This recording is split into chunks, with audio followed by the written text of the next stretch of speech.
A gente está passando por um momento que já vem sendo acumulado há alguns anos, mas a gente tem aí um fenômeno de um endividamento para a população brasileira muito grande.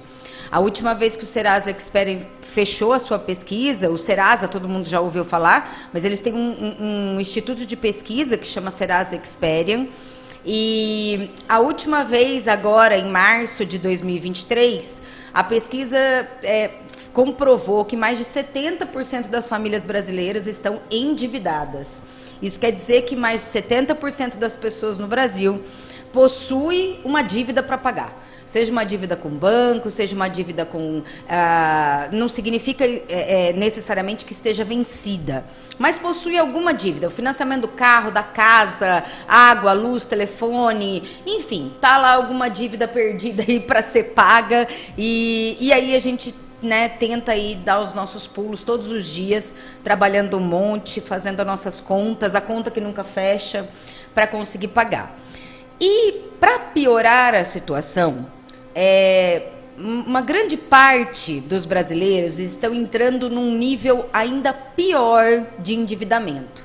É o que a gente chama na economia de superendividamento. O que significa dizer isso? As pessoas, além das dívidas do dia a dia, que conseguem de alguma forma, aí, com muito trabalho, que conseguem ser pagas durante o seu vencimento, ou com um pouco mais de atraso, além disso, as pessoas não estão conseguindo pagar as suas dívidas e se manter no mínimo de dignidade possível, que a gente chama tecnicamente de mínimo existencial. Não sei se o pessoal viu aí na televisão, foi muito comentado a questão do mínimo existencial. Mínimo existencial, gente, é aquele valor, é aquela grana que a gente precisa ter no mês para pagar o mínimo para ter dignidade. Então é para pagar água, para pagar luz, é para pagar alimento, é para pagar moradia, uma medicação necessária. Então aquele mínimo mesmo, sem pensar nas coisas aí, sei lá, sem pensar na roupa, sem pensar no sapato, sem pensar na televisão. Então, para ter esse mínimo existencial, que atualmente o governo fixou através de um decreto em R$600 por mês, a pessoa precisa ter renda para isso. E se a pessoa não tem renda, automaticamente não consegue pagar suas dívidas e ainda sobreviver de forma digna.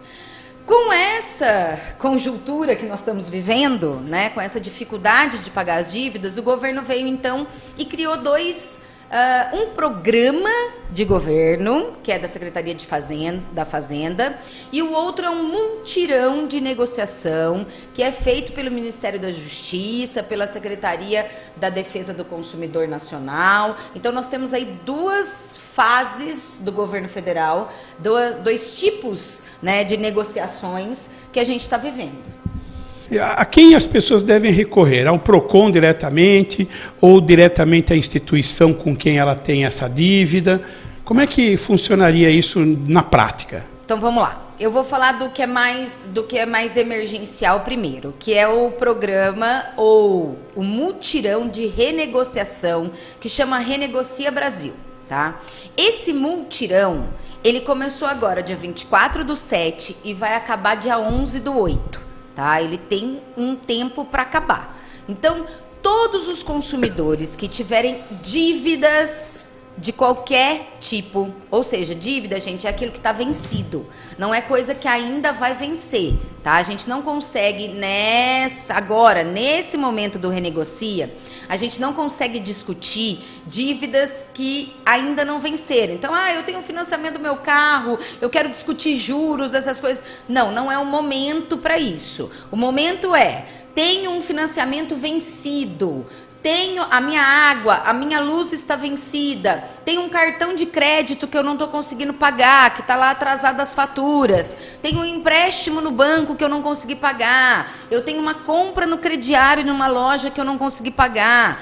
É essa a hora. Não tem limite de dívida. Então, se você tiver uma dívida de R$100 ou uma dívida de R$100 mil, você pode negociar agora nesse prazo até o dia 11/8. Se você também, não importa quanto você ganha, se você não ganha nada, se você está desempregado, ou se você ganha 10 salários mínimos, 10 mil reais, não importa, você também pode entrar nesse mutirão de renegociação, tá? O que você precisa para entrar nesse mutirão de negociação?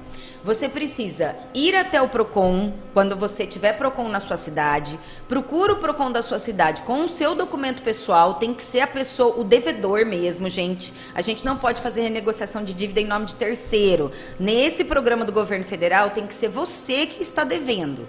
Vai até o PROCON com o seu documento pessoal e leva qualquer documentação ou toda a documentação que você tiver em relação à empresa que você está devendo. Então, se você tem boleto, se você tem contrato, CNPJ, endereço, telefone, e-mail, tudo o que você tiver, todo documento ou toda informação que você tiver em relação à pessoa que você está devendo, à empresa que você está devendo. Vai até o PROCON e peça para fazer o seu cadastro no Renegocia Brasil. Não tem PROCON na minha cidade, ou não tenho tempo de ir no PROCON, não tem problema. Entra no site do PROCON aqui no estado de São Paulo, procon.sp-de-são-paulo.gov.br, procon.sp.gov.br, vai ter um link, Renegocia Brasil. Clica lá e faz a sua inscrição. Não conseguiu entrar pelo site do PROCON? Entra direto pelo site do Ministério da Justiça, consumidor.gov. Facinho de entrar também, facinho de decorar. Vai lá, tem um link escrito, Renegocia Brasil. Clica, vai preencher exatamente os dados que você vai ter que levar no PROCON. Os seus dados pessoais e os dados da empresa que você deve. Ou de uma, ou de duas, ou de três. Estou devendo para uma pessoa só. Não tem problema, a gente renegocia uma. Estou devendo para 10, para 20. Não tem problema, a gente renegocia todos. O PROCON ou os sites onde você fizer o cadastro vão acompanhar toda essa negociação. É super importante a gente destacar que as empresas não são obrigadas a aderir ao mutirão do Renegocia Brasil, mas aquelas que aderirem, elas são obrigadas a dar diminuição de juros, a fazer um parcelamento que possa caber dentro do orçamento do consumidor. Então, a gente sempre vai estar negociando com a empresa para que a empresa consiga fazer aquilo que o consumidor efetivamente vai cumprir. Porque ele precisa cumprir esse acordo que ele vai efetivar no Renegocia. Isso é muito importante destacar. O consumidor que não cumpre o acordo feito no Renegocia perde todos os benefícios de, por exemplo, um juros bem mais baixo do que aquele que está sendo originalmente cobrado no seu contrato.